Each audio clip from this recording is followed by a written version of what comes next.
എന്തിനേറെ പറയണം, അല്ലാഹുവിന്റെ ഹബീബായ റസൂലുള്ളാഹി സ്വല്ലല്ലാഹു അലൈഹി വസല്ലമ തങ്ങളെ വധിച്ചാൽ 100 ഒട്ടകം സമ്മാനം തരാമെന്ന് പറഞ്ഞില്ലേ? 100 ഒട്ടകം എന്ന് പറഞ്ഞാൽ ഇന്നത്തെ ഒരു 100 ഇന്നോവൊക്കെ പിടിക്കാൻ നമ്മൾക്ക് അല്ലേ, ഒരു മെഴ്സിഡസ് 100 മെഴ്സിഡസ് ബെൻസ് തരാം. എന്നാൽ നാളെ തലെടുക്കണം എന്ന് പറഞ്ഞാൽ എടുക്കൂല. എന്തിന്? 200 രൂപയ്ക്ക് തലെടുക്കുന്ന കാലാണിത്. കൊട്ടേഷൻ നൽകി 200 രൂപ കൊടുത്ത തലെടുത്ത് തരും. പ്രത്യേകിച്ചിട്ട് നമ്മുടെ നാടിനെ കുറിച്ചൊന്നും പറയണ്ടല്ലോ അല്ലേ.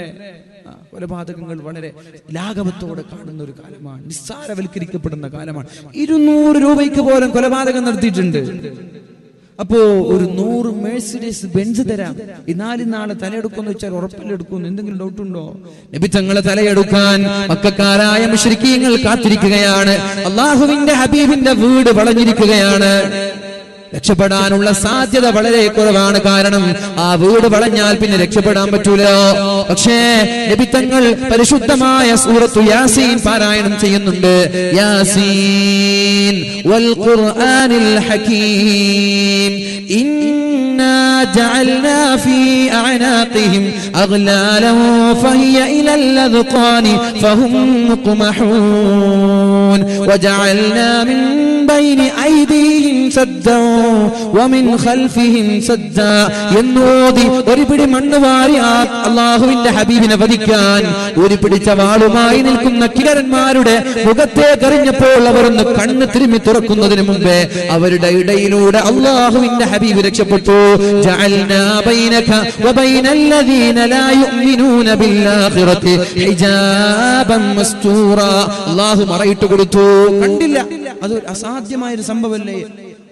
ഊരിപ്പിടിച്ചു നിൽക്കുന്ന വാളും പിടിച്ചു നിൽക്കുന്ന ആളുകൾക്കിടയിലൂടെ നബി തങ്ങൾ പോയി. അവർക്ക് കണ്ടില്ല. എന്റെ ഖുർആൻ ഓതൂ, നിങ്ങളെ ഞാൻ സംരക്ഷിക്കാം. അള്ളാഹുവിന്റെ വാഗ്ദാനം. അപ്പൊ ഖുർആൻ ഓതേണ്ടതുപോലെ ഓതിയാൽ അള്ളാഹുവിന്റെ പ്രൊട്ടക്ഷൻ, അള്ളാഹുവിന്റെ സംരക്ഷണം നമ്മൾക്കുണ്ടാകും. പക്ഷെ എങ്ങനെയാണ് ഇത് ഓതേണ്ടത്? അവിടെയാണ് നമ്മൾ മനസ്സിലാക്കേണ്ടത്. മഹാനായ അബ്ബാദ് ബിൻ ബിശ്ർ റളിയല്ലാഹു അൻഹു, ഇസ്ലാമിക ചരിത്രത്തിലെ മനോഹരമായ ഒരു ചരിത്രമുണ്ട്. മഹാനായ അബ്ബാദ് ബിൻ ബിശ്ർ റളിയല്ലാഹു അൻഹു, അമ്മാർ ബിൻ യാസിർ റളിയല്ലാഹു അൻഹു, രണ്ടുപേരും അല്ലാഹുവിന്റെ ഹബീബിന്റെ കൂടെ യുദ്ധം കഴിഞ്ഞ് മദീനയിലേക്ക് മടങ്ങി പോവുകയാണ്. മദീനയിലേക്ക് പോകുമ്പോഴാണ് അല്ലാഹുവിന്റെ ഹബീബ് ഒരു സ്ഥലത്ത് ഇങ്ങനെ തമ്പടിക്കുന്നത്. ഒരു സ്ഥലത്ത് ക്യാമ്പ് ചെയ്തു, തമ്പടിച്ചു. അപ്പൊ ചോദിച്ചു, അല്ല, നിങ്ങളിൽ ഇന്ന് വാച്ച്മാനായി നിൽക്കാൻ, ഇന്ന് നമ്മുടെ ഈ ടെന്റിനെ, ഈ ക്യാമ്പിനെ നിങ്ങൾക്കിടെ കാവൽക്കാരായി നിൽക്കാൻ ആരെങ്കിലും തയ്യാറാണോ? രണ്ടുപേര് ചാടി എണീറ്റു. നബിയേ, ഞങ്ങൾ തയ്യാറാണ്. ആരാണ്? ഒന്ന് അബ്ബാദ് ബിൻ ബിശ്ർ, രണ്ട് മഹാനായ അമ്മാർ ബിൻ യാസിർ റളിയല്ലാഹു അൻഹു. രണ്ടുപേരും നബി തങ്ങൾ പറഞ്ഞു, ഏതൊക്കെ സമയത്ത് ആരൊക്കെ നിൽക്കണമെന്ന് നിങ്ങൾ തീരുമാനിച്ചോളൂ. അപ്പൊ മഹാനായ അബ്ബാദ് തങ്ങൾ പറഞ്ഞു, രാത്രിയുടെ ആദ്യ പകുതി ഞാൻ നിൽക്കാം, രണ്ടാമത്തെ പകുതി നിങ്ങൾ നിൽക്കണം. യുദ്ധം കഴിഞ്ഞ് മടങ്ങി വരാൻ, ആ യുദ്ധത്തിൽ തോറ്റുപോയ സൈന്യം തിരിച്ചു വന്ന് മഹാന്മാരായ പ്രവാചകന്മാരെ ആക്രമിക്കാനുള്ള സാധ്യതയുള്ളത് കൊണ്ടാണ് രണ്ട് കാവൽക്കാരെ വെച്ച് മഹാനായ നബി തങ്ങൾ ഉറങ്ങാൻ കൊടുക്കുന്നത്. അബ്ബാദ് ബിൻ ബിശ്ർ റളിയല്ലാഹു അൻഹു പറഞ്ഞു, അമ്മാരെ, നീ ഉറങ്ങിക്കോളൂ, ഞാൻ എന്റെ സമയം കഴിഞ്ഞാൽ നിന്നെ വിളിക്കാം. രാത്രിയുടെ രണ്ടാമത്തെ പകുതിയിൽ എണീറ്റാൽ മതി. എല്ലാരും ഉറങ്ങി. കൂർക്കം വലിക്കാൻ നിശയുടെ നിശബ്ദത, കൂരിരുട്ടിൽ ശ്മശാന മുഖതയിൽ പച്ചിലകളും മരങ്ങളും കല്ലുകളും അള്ളാഹുവിന്റെ വേണ്ടി തസ്ബീഹ് ചൊല്ലുന്നത് പോലെ മഹാനായ അബ്ബാദ് തങ്ങൾക്ക് തോന്നാണ്. യുസബ്ബിഹു ലില്ലാഹി മാ ഫിസ് സമാവാതി വമാ ഫിൽ അർദ്. ഭൂമിയിലുള്ള സകലമാന വസ്തുക്കളും ആകാശങ്ങളിലുള്ളവരും അല്ലാഹുവിനെ തസ്ബീഹ് ചൊല്ലുന്നുണ്ട്. എന്തിനേറെ, ഈ ചരൽ കല്ലുകൾ വരെ അല്ലാഹുവിനെ തസ്ബീഹ് ചൊല്ലുന്നുണ്ട്. നമ്മുടെ വീട്ടിന്റെ മുറ്റങ്ങളിലുള്ള മരങ്ങളിലുള്ള ചില്ലകളിലുള്ള ഓരോ ഇലകളും അല്ലാഹുവിനെ തസ്ബീഹ് ചൊല്ലുന്നുണ്ട്. നമ്മളത് കേൾക്കുന്നില്ല, നമ്മളത് അറിയുന്നില്ല.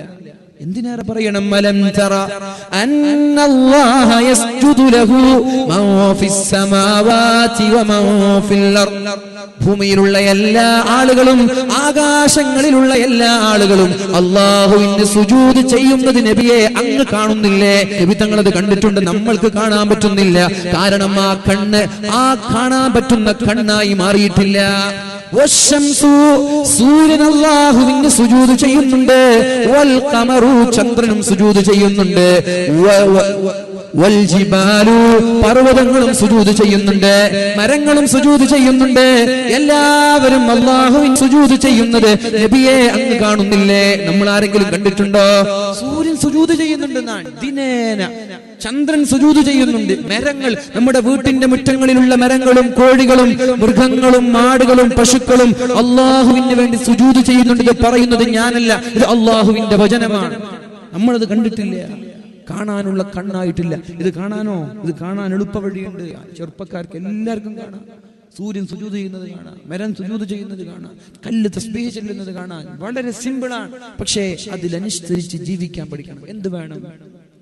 മസാല അബ്ദി ബിന്നവാഫിലി യഖ്റുബു ഹത്താ അകൂന ലഹു യദൻ ഔ അർജുല.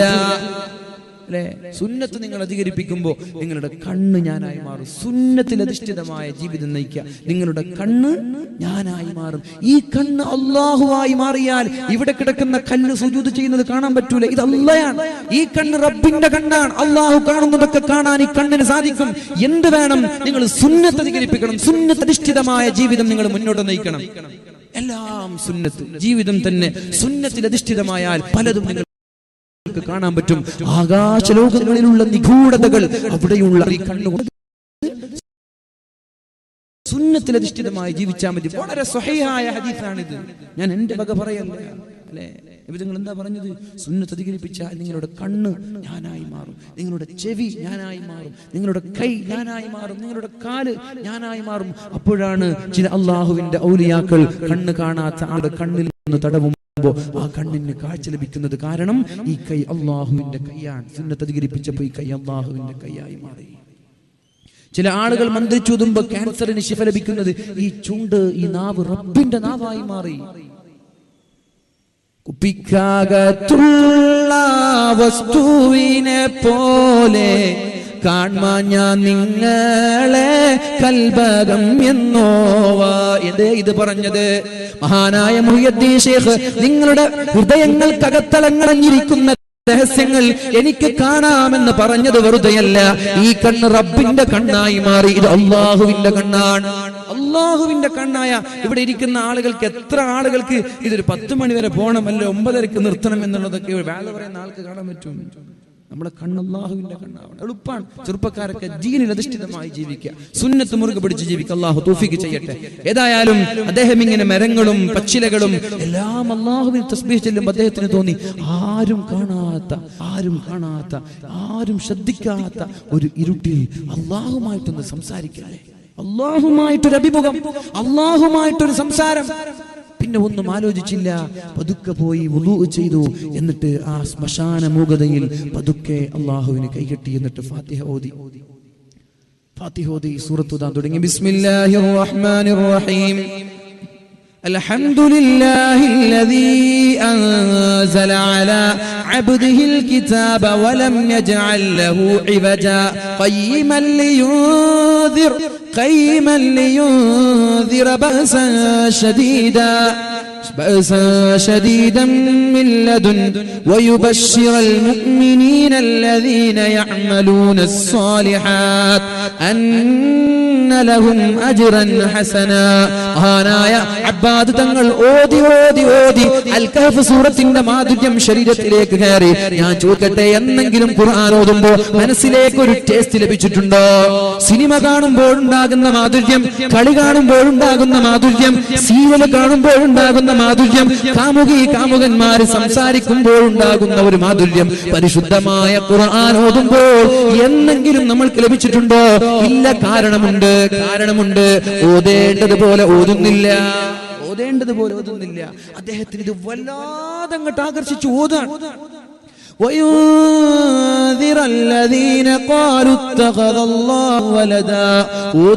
ഓതിക്കൊണ്ടിരിക്കുമ്പോ ദൂരെ നിന്നൊരമ്പ് ശരീരത്തിലേക്ക് തുളച്ചു കയറാൻ, ശരീരത്തിലേക്ക് ഒരു അമ്പ് തുളച്ചു കയറി രക്തം വാർന്നൊലിക്കാൻ തുടങ്ങി. പക്ഷേ ഈ അൽ കഹ്ഫിന്റെ മാധുര്യത്തിൽ അദ്ദേഹം നിസ്കാരത്തിൽ നിന്ന് കൈപേക്ഷിച്ചില്ല. നമ്മളോ കൈകെട്ടാൻ പെട്ടെന്നാണ് ഒരു കൊതുകടിക്കുന്ന ഫാത്തിഹ ഓതുന്നത് പോലെ അറിയാതെ കൊതുകടിച്ചാടി, അല്ലെങ്കിൽ പല്ലിങ്ങനെ ഒരു പ്രാണിയെ പിടിക്കാൻ പോവാൻ നമ്മളതിങ്ങനെ ഇമാമിങ്ങനെ ഓതാൻ, പല്ലിങ്ങനെ പ്രാണി പിടിക്കാൻ പോകുമ്പോൾ നമ്മളിങ്ങനെ നോക്കി പല്ലി അറ്റാക്ക് ചെയ്യുമ്പോൾ നമ്മൾ ഇല്ലേ, സംഭവിക്കാറില്ല. ജീവിതത്തിൽ സംഭവിക്കാറില്ല ഈ സംഭവങ്ങൾ. എന്തേ നമ്മൾക്ക് അതിലൊരു മാധുര്യം ലഭിക്കുന്നില്ല? അതാണ് ഇദ്ദേഹം ഓതി. ഒന്നാമത്തെ അമ്പ് ശരീരത്തിലേക്ക് തുളച്ചു കയറി ശരീരത്തിൽ നിന്ന് രക്തം ഇങ്ങനെ വാർന്നൊലിച്ചു കൊണ്ടിരിക്കുമ്പോ അദ്ദേഹത്തിന് ഈ ഖുർആനിനോടുള്ള സൂറത്തുൽ കഹഫിനോടുള്ള മാധുര്യം കൊണ്ട് ആ ഒരു ടേസ്റ്റ് കൊണ്ട് നിസ്കാരത്തിൽ നിന്ന് കൈയുപേക്ഷിക്കാൻ തോന്നിയില്ല. ഞാൻ ചോദിക്കട്ടെ, റെയിൽ പാളത്തിലൂടെ കാമുകിയുമായി ഹെഡ്ഫോൺ വെച്ച് സംസാരിച്ചു കൊണ്ടുവരുന്ന ഒരാൾ പിന്നിലൂടെ വരുന്ന ട്രെയിനിന്റെ ചൂളം വിളി എന്തേ കേൾക്കാത്തത്? ട്രെയിൻ ഇങ്ങനെ വരാൻ, ചൂളം വിളിച്ചു വരാൻ, പക്ഷേ തന്റെ കാമുകിയുമായി സംസാരത്തിലും സല്ലാപത്തിലുമാണ്. പക്ഷേ ഈ ചൂളം വിളി കേട്ടില്ല. കാമുകിയുടെ ശബ്ദത്തെക്കാളും ഉച്ചത്തിലുള്ള പെരുമ്പറ മുഴക്കിക്കൊണ്ട് ട്രെയിൻ വരുമ്പോൾ കേൾക്കാതെ ആ ട്രെയിനിന്റെ അടിയിൽ വീണ് ചത്തുപോവാൻ, ട്രെയിനിന്റെ അടിയിൽ വീണ് മരിച്ചു പോവാൻ. എന്തേ? അവന്റെ മനസ്സ് കൂടുതൽ എൻഗേജ് ആയി കിടക്കുന്നത് കാമുകിയുമായി അത്രയും ലയിച്ചു കിടക്കാണ്. അപ്പോൾ ട്രെയിനിന്റെ ശബ്ദം കേൾക്കൂല, അടിച്ചാലറിയില്ല, മോഷ്ടിച്ചാലറിയില്ല, ഒന്നും അറിയൂല. അതേപോലെ മഹാന്മാരായ സ്വഹാബാക്കൾ ഖുർആനിൽ ലയിക്കുകയാണ്. ഒന്നാമത്തെ അസ്ത്രം ശരീരത്തിലേക്ക് തുറച്ചു കയറി രക്തം വാർന്നൊലിച്ചിട്ടും ഖുർആൻ ഉപേക്ഷിച്ചില്ല. വീണ്ടും ഓതാൻ രണ്ടാമത്തെ അമ്പും രണ്ടാമത്തെ അസ്ത്രവും ശരീരത്തിലേക്ക് കയറി ശരീരത്തിൽ നിന്ന് രക്തം ധാരധാരയായി ഒഴുകാൻ. വീണ്ടും ഓതാൻ തുടങ്ങി. മനോഹരമായി അദ്ദേഹം ഒച്ച പോലും വെക്കാതെ. നോക്കണം നിങ്ങൾ, പച്ച ഇറച്ചിയിലേക്ക് അസ്ത്രം തുളച്ചു കയറുമ്പോഴുണ്ടാകുന്ന വേദന. മീശ മുറിക്കുമ്പോൾ നമ്മുടെ കത്രിക കൊണ്ട് ചുണ്ടൊന്ന് മുറിഞ്ഞാൽ, അല്ലെങ്കിൽ ഒരു പത്തിരി ചുടുമ്പോൾ ഗ്യാസ് സിലിണ്ടറിൽ നിന്ന് ഒരു തീപ്പൊരി, ഒരു സ്പാർക്ക് കയ്യിലേറ്റാൽ എത്ര വിഷമമാണ് നമ്മൾക്കുണ്ടാകുന്നത്. പച്ച ഇറച്ചിയിലേക്ക് അസ്ത്രം തുളച്ചു കയറാണ്. മൂന്നാമത്തെ അസ്ത്രവും തുളച്ചു കയറി. ഞാനിപ്പോൾ മരിച്ചു വീഴുമെന്ന് പേടിച്ചപ്പോ തന്റെ നിസ്കാരത്തിൽ നിന്ന് കൈവേശിച്ചുകൊണ്ട് അമ്മാർ അമ്മാർ എന്ന് പറഞ്ഞ അമ്മാറിനെ വിളിക്കാൻ. എന്തു പറ്റി? നോക്കുമ്പോ ശരീരം മുഴുവനും രക്തം കൊണ്ട് കുടിച്ചിരിക്കുകയാണ്. എന്തു പറ്റി അബ്ബാദ്, എന്തു പറ്റി എന്ന് ചോദിച്ചപ്പോ മഹാനായ അബ്ബാദ് തങ്ങൾ പറഞ്ഞു, അമ്മാറെ, ശരീരത്തിലേക്ക് ആരോ അമ്പ് ചെയ്ത് വിട്ടു.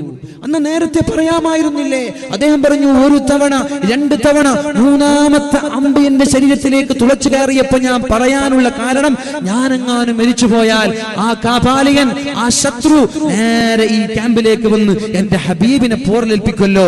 ഹബീബിനോട് വാച്ച്മാനായി നിൽക്കാൻ പറഞ്ഞതല്ലേ? ഹബീബ് ഏൽച്ച ഉത്തരവാദിത്വം ചെയ്യാതെ മരിച്ചാൽ അത് പിഴവാവൂലേ? അതുകൊണ്ടാണ് ഞാൻ കൈവേക്ഷിച്ചത്. ആയിരക്കണക്കിനമ്പുകൾ എന്റെ ശരീരത്തിലേക്ക് നാല് ഭാഗത്തിൽ നിന്നും തുരുതുരാ എന്റെ ശരീരത്തിലേക്ക് കയറിയാലും ഈ സൂറത്തുൽ കഹ്ഫിൽ നിന്ന് ഞാൻ വിട പറയുമായിരുന്നില്ല എന്ന് പറയുമ്പോൾ ഇവർ ഖുർആനിൽ ലയിച്ചവരാണ്. നമ്മൾ ഖുർആൻ പേരിന് വേണ്ടി ഓതുന്നവരാണ്.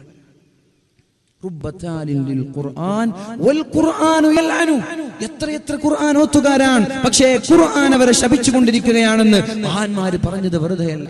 എന്തിനേറെ പറയണം എന്റെ പ്രിയമുള്ള സഹോദരിമാരെ, വളരെ ഗൗരവത്തോടെ കേൾക്കേണ്ട ഒരു ആയത്ത് ഞാൻ ഓതിത്തരട്ടെ. ബിസ്മില്ലാഹിർ റഹ്മാനിർ റഹീം. അല്ലാഹു റബ്ബ് സുബ്ഹാനഹു വ തആല പരിശുദ്ധമായ ഖുർആനിൽ പറയാണ്, എങ്ങനെയാണ് നിങ്ങൾ ഖുർആൻ ഓതേണ്ടത്, എങ്ങനെയാണ് ഖുർആൻ ഓതേണ്ടത്. പരിശുദ്ധ റസൂലുള്ളാഹി സ്വല്ലല്ലാഹു അലൈഹി വസല്ലമ തങ്ങൾ ഖുർആനിലൂടെ പറഞ്ഞു തരികയാണ്. എന്തിനാണ് ഈ ഖുർആനിനെ ഇറക്കിയത്? കിതാബുൻ അൻസൽനാഹു ഇലൈക മുബാറകുൻ ലിയദ്ദബ്ബറു ആയാതി. ഇതിന്റെ ആയത്തുകളെ ചിന്തിക്കാനാണ് ഞാൻ നിങ്ങളിലേക്ക് ഖുർആൻ ഇറക്കിയത്. ലിയദ്ദബ്ബറു ആയാതി, ഇതിന്റെ ദൃഷ്ടാന്തങ്ങൾ ആലോചിക്കാനാണ്, ഇത് പഠിക്കാനാണ്, അല്ലാതെ ഖുർആൻ ഓതി വിടാനല്ല. ലിയദ്ദബ്ബറു ആയാതിഹി എന്ന് പറഞ്ഞാൽ ഓരോ ആയത്തുകളും സൂക്ഷ്മമായ പരിശോധന നടത്താനാണ്. ഉസ്താദേ, ഞാൻ പഠിച്ചില്ലല്ലോ, അത് പറയാൻ പറ്റൂല. നിങ്ങൾക്ക് ഇംഗ്ലീഷ് അറിയൂലേ, നിങ്ങൾക്ക് ഹിന്ദി അറിയൂലേ, നിങ്ങളുടെ മക്കളെ നിങ്ങൾ ഇംഗ്ലീഷ് പഠിപ്പിച്ചിട്ടില്ലേ, നിങ്ങളുടെ മക്കളെ നിങ്ങൾ ഹിന്ദി പഠിപ്പിച്ചിട്ടില്ലേ? എന്തേ അറബി പഠിപ്പിക്കാത്തത്? എന്റെ അറബി പഠിക്കാനുള്ള സംവിധാനങ്ങൾ ഇവിടെ ഉണ്ടല്ലോ, പഠിക്കാനുള്ള സൗകര്യമുണ്ടല്ലോ. അതുകൊണ്ട് എനിക്ക് മലയാളമേ അറിയുള്ളൂ, എനിക്ക് അറബി അറിയൂല എന്നൊരു എക്സ്ക്യൂസ് പറയാൻ പറ്റൂല. കാരണം എന്തുകൊണ്ട് പറയാൻ പറ്റൂല? പഠിക്കാനുള്ള സൗകര്യങ്ങൾ നമ്മുടെ മുന്നിലുണ്ട്. നിങ്ങളോതുന്ന സൂറത്തുൽ മുൽക്ക്, നിങ്ങളോതുന്ന സൂറത്തുൽ വാഖിഅ, മഹാന്മാരിൽ ചില ആളുകൾ പറയുന്നുണ്ട്, സൂറത്തുൽ വാഖിഅ പാരായണം ചെയ്താൽ ഹിയൽ മുൻജിയ ഹിയൽ മാനിഅ, പരിശുദ്ധമായ സൂറത്തുൽ മുൽക്ക് ഓതിയാൽ നിങ്ങൾക്ക് ആഖിറം രക്ഷപ്പെടാം. രണ്ട് സൂറത്തുണ്ട്, ഒരു സൂറത്ത് ഓതിയാൽ ആഖിറം രക്ഷപ്പെടാം, രണ്ടാമത്തെ സൂറത്ത് ഓതിയാൽ ദുനിയാവും രക്ഷപ്പെടാം. അറിയൂലേ? രണ്ട് സൂറത്തുണ്ട്, ദുനിയാവും രക്ഷപ്പെടും, ആഖിറവും രക്ഷപ്പെടും. ഏത് സൂറത്തെന്ന് അറിയൂലേ? ആർക്കാ അറിയാത്തത്? പക്ഷെ ആരാണ് ഇവിടെ ഓതുന്നവർ? അവിടെയാണ് ചർച്ച. ഏതൊക്കെയെന്ന് ചോദിച്ചാൽ ഞങ്ങൾ പറയൂലേ? ആഖിറം രക്ഷപ്പെടുന്ന സൂറത്ത് ഏതാ? സദസ് കുറെ അപ്പുറത്താണ്. അതുകൊണ്ട് സദസ്സുമായി നല്ലൊരു ടച്ച്, ഒരു സമീപനം കിട്ടുന്നില്ല. ഏതാ ആഖിറം രക്ഷപ്പെടുന്ന സൂറത്ത്? ഏതാ? അവർക്ക് പറഞ്ഞോളൂ. സമയം ഇത്രയും കുറെ ആയോ? 9:22 സമയമുണ്ടല്ലോ ഇൻഷാ അല്ലാഹ്. ഏതാണ്? ആഖിറം രക്ഷപ്പെടുന്ന സൂറത്താണ് സൂറത്തുൽ മുൽക്ക്. നബി തങ്ങൾ പറഞ്ഞു, പരിശുദ്ധമായ സൂറത്തുൽ മുൽക്ക് പാരായണം ചെയ്യുന്ന ആളുകൾ ഖബറിൽ ശിക്ഷിക്കപ്പെടൂല. എല്ലാവർക്കും പേടി, പഠിച്ചോനെ ഞാൻ ഖബറിലെത്തി എന്തായിരിക്കും എന്റെ അവസ്ഥ?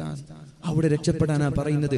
ഡെയിലി സൂറത്തുൽ മുൽക്ക് ഓതിക്കോളൂ. ഒരു പേടിയും പേടിക്കേണ്ട, ധൈര്യമായിട്ട് പോവാൻ ഞാൻ നിങ്ങൾക്ക് വാഗ്ദാനം നൽകുന്നത്. ഇത് എന്റെ വകയല്ല, ഇത് അല്ലാഹുവിന്റെ ഹബീബിന്റെ വകയാണ്.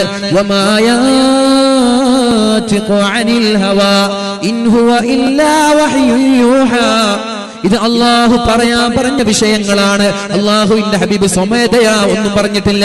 ആ ഹബീബാണ് പറയുന്നത്. ഖബർ ജീവിതം രക്ഷപ്പെടാൻ, ഖബർ ജീവിതത്തിൽ പ്രയാസങ്ങളില്ലാതിരിക്കാൻ മഗ്രിബിന്റെ ബാങ്ക് വിളിച്ചാൽ സൂറത്തുൽ മുൽക്ക് പാരായണം ചെയ്യണം. എത്ര ഓതുന്ന ആളെന്ന് കൈപൊക്കി നോക്കട്ടെ. മഗ്രിബ് നിസ്കാരത്തിന് ശേഷം സൂറത്തുൽ മുൽക്ക് ഓതുന്ന എത്ര ആളുണ്ട്? ഒന്ന് നോക്കി, എല്ലാവരും ഒന്ന് തിരിഞ്ഞു നോക്കി. എത്ര പേരുണ്ട് നോക്കിയേ, ഒന്ന് നോക്കിയേ. ഇതറിയാഞ്ഞിട്ട് താഴ്ച അൽഹംദുലില്ലാഹ്. എത്ര ആളെങ്കിലും ഉണ്ട് അൽഹംദുലില്ലാഹ്. ഉദാഹരണമുണ്ടോ? ഓതിക്കൂടെ? 5 മിനിറ്റ് മതി സൂറത്തുൽ മുൽക്ക് പാരായണം ചെയ്യാൻ. വാട്സപ്പിൽ കളിച്ചിരിക്കുന്നില്ല, വന്ന ഗ്രൂപ്പുകളിലൊക്കെ ടെക്സ്റ്റുകൾ തുറന്നു നോക്കി ഫോർവേഡ് ചെയ്ത് ഫേസ്ബുക്ക് നിരന്തരമായി സ്ക്രോൾ ചെയ്ത് അപ്ഡേറ്റ് ചെയ്ത് നോക്കാറില്ലേ? ഈ സമയം വേണ്ടല്ലോ ഒരു സൂറത്തുൽ മുൽക്ക് ഓതാൻ. ഇത് എനിക്ക് വേണ്ടിയാണോ? അല്ല നമ്മുടെ സ്ഥാപനത്തിന് വേണ്ടിയാണോ? അല്ല, ഇത് നിങ്ങൾക്ക് വേണ്ടിയാണ്. നിങ്ങളുടെ ആഖിറം രക്ഷപ്പെടാൻ നിങ്ങൾക്ക് ഹബീബിൽ വിശ്വാസമുണ്ടെങ്കിൽ നിങ്ങൾ ഇത് തുടരണം. ഹബീബിൽ വിശ്വാസമുണ്ടെങ്കിൽ ഇത് മുത്ത ഹബീബ് ഒരു വിഷയം പറഞ്ഞാൽ അത് അതുപോലെ നടക്കുമെന്നതിൽ 100ൽ 110% ഉറപ്പാണ്. ഒരു ഡൗട്ടുമില്ല വിഷയത്തിൽ. നബി തങ്ങളാ പറഞ്ഞത്, സൂറത്തുൽ മുൽക്ക് പാരായണം ചെയ്താൽ ഖബറിന്റെ അദാബിൽ നിന്ന് രക്ഷപ്പെടാം. എന്താണ് ഈ ഖബർ എന്ന് പറഞ്ഞാൽ? മഹാനായ ഉസ്മാൻ ഇബ്നു അഫ്ഫാൻ റളിയല്ലാഹു അൻഹു കരഞ്ഞുപോയ വീടാണത്. ഉസ്മാൻ തങ്ങൾ കരഞ്ഞുപോയില്ലേ? ഖബറെന്ന് കേട്ടാൽ തൽക്ഷണം ഞെട്ടേണ്ടതാ. എത്ര പേര് ഞെട്ടുന്നുണ്ട്? അള്ളാഹുവിന്റെ മനോഹരമായ ഈ മസ്ജിദ് മാലിക് ദിനാറിലേക്ക് കടന്നു വരുമ്പോ ആദ്യമായി നമ്മുടെ കണ്ണിലേക്ക് കടന്നു വരുന്നത് വിശാലമായി നീണ്ടു കിടക്കുന്ന ഖബറിസ്ഥാനല്ലേ? ആ ഖബർ കാണുമ്പോൾ എത്ര ആളുകൾ പേടിക്കുന്നുണ്ട്. എത്ര ലാഘവത്തോടെയാണ് നടന്നു പോകുന്നത്, എത്ര ഭാവത്തോടെയാണ് നടന്നു പോകുന്നത്. പക്ഷേ ആ ഖബർ വിളിച്ചു പറയുന്നുണ്ട്, ഇന്ന് എത്ര അഹങ്കാരത്തോടെ നടന്നാലും നാളെ നിന്നെ എനിക്ക് കിട്ടാൻ പോകുന്നുണ്ട് എന്ന് ഖബർ വിളിച്ചു പറയുന്നത് നമ്മൾ കേൾക്കുന്നില്ലല്ലേ? നമ്മളത് തിരിച്ചറിഞ്ഞിട്ടില്ല. ഉസ്മാൻ തങ്ങളോട് ചോദിച്ചു, എന്തിനാണ് ഇങ്ങനെ ഖബറിനെ കുറിച്ച് പറയുമ്പോൾ കേൾക്കുന്നത്? ഖബറിനെക്കാളും ഗൗരവമല്ലേ നരകം? ഖബറിനെക്കാളും ഗൗരവമല്ലേ മഹ്ശറ? ഖബറിനെക്കാളും ഗൗരവമല്ലേ സിറാത്ത്? നിങ്ങൾ എന്തിനാ ഈ ഖബറിനെ ഇങ്ങനെ പേടിച്ചു കരയുന്നത്? കേൾക്കണം. അപ്പോഴാണ് ഉസ്മാൻ തങ്ങൾ പറഞ്ഞത്, ഞങ്ങൾ മരിച്ചാൽ ഉഖ്റവിയായ ജീവിതത്തിന്റെ തുടക്കം കുറിക്കുന്നത് ഖബറിൽ വെച്ചാണ്. ആഖിറത്തിലേക്കുള്ള ജീവിതത്തിന്റെ പ്രാരംഭം കുറിക്കുന്നത് ഖബറിലാണ്. അവിടെ വിജയിച്ചാൽ പിന്നെ എല്ലാം വിജയമാണ്, അവിടെ തോറ്റാൽ പിന്നെ എല്ലാം തോൽവി തന്നെ, പിന്നെ എല്ലാം പരാജയം തന്നെ. അതുകൊണ്ട് ഖബറിനെ കുറിച്ച് പേടിക്കാനുള്ള കാരണം, ഞാൻ മരിച്ചിട്ട് ആദ്യം പോകുന്ന വീടാണ് ഖബറിടം. അവിടെ രക്ഷപ്പെട്ടാലേ എനിക്ക് സന്തോഷം ഉണ്ടാവുകയുള്ളൂ. ആ ഖബറിടം രക്ഷപ്പെടാൻ മുത്ത ഹബീബ് പഠിപ്പിച്ചു തന്നത് സൂറത്തുൽ മുൽക്ക് പാരായണം ചെയ്യണം. പക്ഷേ ചില മഹാന്മാര് പറയുന്നുണ്ട്, അർത്ഥം അറിഞ്ഞ് പാരായണം ചെയ്താലേ ഈ നിബിത്തങ്ങൾ പറഞ്ഞ ഓഫർ കിട്ടുള്ളൂ. അപ്പൊ നിങ്ങൾ പറയും ഞാൻ പഠിച്ചിട്ടില്ല. അപ്പോഴാണ് നിങ്ങളോട് എനിക്ക് പറയാനുള്ളത്, ഒന്ന് യൂട്യൂബിൽ ചെന്നാൽ മതി. സൂറത്തുൽ മുൽക്ക് പാർട്ട് 1, പാർട്ട് 2, പാർട്ട് 3, പാർട്ട് 4, ഇങ്ങനെ പാർട്ട് 15, 16, 20 വരെ 20ഓളം പാർട്ടുകളായി ഖുർആനിന്റെ സൂറത്തുൽ മുൽക്കിന്റെ തഫ്സീറുകൾ. നിങ്ങൾക്ക് മലയാളം അറിയൂലേ? മലയാളത്തിൽ ക്ലാസ് എടുക്കുന്ന വാല്യൂ യൂട്യൂബിലുണ്ട്. നിങ്ങൾക്ക് അറബി അറിയില്ലെങ്കിൽ മലയാളം അറിയൂലേ? ഇനി ഇംഗ്ലീഷ് അറിയൂലേ? ഏതെങ്കിലും ഒരു ലാംഗ്വേജ് അറിയൂലേ? അതുകൊണ്ടാണ് നിങ്ങൾ പരിശുദ്ധം. അപ്പൊ നിങ്ങൾ ചോദിക്കും, സമസ്ത പണ്ട് പറഞ്ഞിട്ടുണ്ടല്ലോ ഖുർആൻ ട്രാൻസ്ലേറ്റ് ചെയ്യരുത് എന്ന്. അത് പറയാനുള്ള കാരണം നിങ്ങൾക്ക് ഇപ്പൊ തിരിച്ചറിഞ്ഞു എന്ന് എനിക്ക് തോന്നുകയാണ് അല്ലെ? എന്തേ ഖുർആൻ ട്രാൻസ്ലേഷൻ ചെയ്യേണ്ടെന്ന് പറഞ്ഞത്? എന്തേ ഖുർആൻ പരിഭാഷപ്പെടുത്തരുത് എന്ന് സമസ്ത പറഞ്ഞത്? മഹാനായ ശംസുൽ ഉലമയെ പോലുള്ള ആളുകൾ പരിശുദ്ധമായ ഖുർആൻ വേർഡ് ബൈ വേർഡ് ട്രാൻസ്ലേഷൻ ചെയ്യരുത് എന്ന് പറഞ്ഞത് നമ്മൾ ഇന്ന് കേട്ടു സോഷ്യൽ മീഡിയയിലൂടെ. ചിദാനന്ദ സ്വാമി എന്ന് പറയുന്ന സ്വാമി പരിശുദ്ധ ഖുർആൻ ഇന്ത്യയിൽ നിന്ന് ബഹിഷ്കരിക്കാൻ, ഇന്ത്യയിൽ നിന്ന് വലിച്ചെറിയാൻ പെറ്റീഷൻ കൊടുത്ത കഥ പറയുന്നുണ്ട്. കാരണം ഈ ഖുർആനിൽ 300ഓളം സ്ഥലങ്ങളിൽ അമുസ്ലിമീങ്ങളെ വധിക്കാൻ പറയുന്നുണ്ട്. സ്വാമി പറയാൻ 300ഓളം സ്ഥലങ്ങളിൽ അമുസ്ലിമീങ്ങളായ ഹൈന്ദവ വിശ്വാസികളെ അടക്കം വധിക്കാൻ ഖുർആനിൽ പറയുന്നുണ്ട്. സത്യമാണല്ലോ, ഖുർആൻ അത് പറയുന്നുണ്ടല്ലോ, പറയുന്നില്ലേ? വഖ്തുലൂഹും ഹൈസു സഖിഫ്തുമൂഹും, എവിടെ കണ്ടാലും കൊല്ലണമെന്ന് പറയുന്നില്ലേ? നിങ്ങളെ എങ്ങനെയാണോ അവർ വധിക്കുന്നത് അതേപോലെ നിങ്ങൾ അവരെയും വധിക്കണമെന്ന് പറയുന്നുണ്ട്. ഇവിടെയാണ് സുന്നത്ത് ജമാഅത്തിന്റെയും ബിദ്അത്തിന്റെയും ആശയങ്ങളിൽ പ്രത്യേകമായ ഒരു വിശദീകരണം നമ്മൾ മനസ്സിലാക്കേണ്ടത്. എന്തേ ട്രാൻസ്ലേഷൻ വേർഡ് ബൈ വേർഡ് ചെയ്യണ്ട എന്ന് പറഞ്ഞത്? അള്ളാഹുവിനെ കൊണ്ട് വിശ്വസിക്കാത്ത ആളുകളെ നിങ്ങൾ വധിച്ചു കളയണമെന്ന് വേർഡ് ബൈ വേർഡ് ട്രാൻസ്ലേഷൻ വായിച്ചത് കൊണ്ടാണ് ചിദാനന്ദ സ്വാമിക്ക് തെറ്റുപറ്റിയത്. അദ്ദേഹം പറയുന്നുണ്ട്, ഞാനൊരു മലയാള ട്രാൻസ്ലേഷൻ നോക്കി, രണ്ടാമത് വേറൊരു ട്രാൻസ്ലേഷൻ നോക്കി, മൂന്നാമത് മറ്റൊരു ട്രാൻസ്ലേഷൻ നോക്കി, ഇംഗ്ലീഷ് പരിഭാഷ ഞാൻ വായിച്ചു. എല്ലാറ്റിലും പറയുന്നത് കൃത്യമായി മുസ്ലിമീങ്ങളെ ബഹുദൈവ വിശ്വാസികളെ വധിക്കാനാണ്. എന്നാൽ ആ സ്വാമിയോട് വളരെ സ്നേഹത്തിൽ പറയട്ടെ, ഖുർആൻ മുസ്ലിമീങ്ങളെ വധിക്കാൻ പറയുന്നുണ്ട്. ഏത് മുസ്ലിമീങ്ങളെയാണ്, ഏത് സാഹചര്യത്തിലാണത് പറഞ്ഞത്? ഏത് സാഹചര്യത്തിലാ? ഇന്ത്യയിലുള്ള എല്ലാ മുസ്ലിങ്ങളെ വധിക്കാനാണോ? അല്ല. പിന്നെ ആരെ വധിക്കാനാണ്? അത് മക്കക്കാരായ മുശ്രിക്കീങ്ങൾ 13 വർഷക്കാലം ലാ ഇലാഹ ഇല്ലല്ലാഹ് മുഹമ്മദുർ റസൂലുള്ളാഹ്, അല്ലാഹു എന്റെ റബ്ബാണ്, മുഹമ്മദ് നബി എന്റെ പ്രവാചകനാണ്, കള്ളു കുടിക്കല്ലേ, വ്യഭിചരിക്കല്ലേ, ഹറാമ് തിന്നല്ലേ, കൊലപാതകം നടത്തല്ലേ, കുടുംബബന്ധം പുലർത്തണേ എന്ന് പറഞ്ഞതിന്റെ പേരിൽ, സ്ത്രീകളെ ജീവനോടെ കുഴിച്ചുമൂടല്ലേ എന്ന് മാത്രം നന്മ മാത്രം പറഞ്ഞതിന്റെ പേരിൽ 13 വർഷക്കാലം വളരെ നിഷ്ഠൂരമായി പീഡിപ്പിച്ചിട്ട് ജനിച്ച നാടിൽ ജീവിക്കാൻ അനുവദിക്കാതെ മദീനയിലെ കാട്ടി ഓടിച്ചിട്ട് ആ മദീനയിൽ പോലും സ്വസ്ഥതയോടെ ജീവിക്കാൻ അനുവദിക്കാതെ വന്നപ്പോ മഹാന്മാരായ സ്വഹാബാക്കൾ നബി തങ്ങളോട് ചോദിച്ചു, നബിയെ ഞങ്ങൾ തിരിച്ചടിക്കല്ലേ? സ്വന്തം നാട്ടിൽ നിന്ന് മദീനയിലേക്ക് പറഞ്ഞയച്ചു, എന്നിട്ട് ഇവിടെയും വന്നിട്ട് അവർ കുരുത്തക്കേട് കാട്ടാണോ? തിരിച്ചടിക്കല്ലേ? അപ്പോഴാണ് പറഞ്ഞത്, നിങ്ങൾ ആക്രമിക്കുന്ന ആളുകളെ നിങ്ങളും ആക്രമിച്ചോളൂ. ചില കരാറുകൾ നൽകിയിട്ടുണ്ട്, ഇനി ഒരിക്കലും മുസ്ലിമീങ്ങൾക്കെതിരെ യുദ്ധത്തിന് വരൂല എന്നും, എന്നാൽ മറ്റുള്ളവർ വന്നാൽ മുസ്ലിമീങ്ങൾക്കെതിരെ സഹായിക്കൂല എന്ന് ഉടമ്പടി ചെയ്ത ആളുകൾ ആ കരാറ് വാഗ്ദാനം ലംഘിച്ചപ്പോ അവരെ വധിക്കാൻ പറഞ്ഞിട്ടുണ്ട്. അല്ല, ഇന്ത്യ രാജ്യത്തെ മുസ്ലിങ്ങളെ വധിക്കാനല്ല. ദീനിൽ ഒരാളെയും ബലമായി ഇങ്ങോട്ട് കൊണ്ടുവരേണ്ട ആവശ്യമില്ല, ഒരാളെയും കൊണ്ടുവരേണ്ട ആവശ്യമില്ല. അപ്പൊ എന്താ പ്രശ്നം? എന്താ? ഖുർആൻ വേർഡ് ബൈ വേർഡ് ട്രാൻസ്ലേഷൻ എടുത്തപ്പോ ഇത് വായിക്കുന്ന മുസ്ലിമീങ്ങൾ തെറ്റിദ്ധരിക്കാൻ തുടങ്ങി. സത്യത്തിൽ അവിടെ സാഹചര്യം കൂടി പറയാനായിരുന്നു. ആരെയാണ് ഈ വധിക്കാൻ പറഞ്ഞത്, എന്ത് സാഹചര്യത്തിനാണ് പറഞ്ഞത്, അതും കൂടി ചേർത്താ മാഷാ അല്ലാഹ്. ഉദാഹരണം മഹാനായ ഇബ്നു കസീർ, മഹാനായ ഇബ്നു അബ്ബാസ് റളിയല്ലാഹു അൻഹു, ഇവരുടെ തഫ്സീർ അതേപോലെ മലയാളത്തിലേക്ക് ട്രാൻസ്ലേഷൻ ചെയ്ത കുഴപ്പമില്ല, ഈ പ്രശ്നങ്ങൾ ഉണ്ടാവൂല, ഇവർ തെറ്റിദ്ധരിക്കൂല. വേർഡ് ബൈ വേർഡ് ഖുർആൻ എന്താണോ പറഞ്ഞത് അതേപോലെ മലയാളത്തിൽ ട്രാൻസ്ലേഷൻ ഉണ്ടാക്കിയപ്പോ അതാണ് ബിദ്അത്തുകാർക്ക് പിഴച്ചത്, അതാണ് ഈ ചിദാനന്ദ സ്വാമിക്കും തെറ്റുപറ്റിയത്. അതുകൊണ്ട് മലയാള ട്രാൻസ്ലേഷൻ പഠിക്കുമ്പോൾ നമ്മൾക്കും തെറ്റുപറ്റി പോകും. അതുകൊണ്ട് അതിന്റെ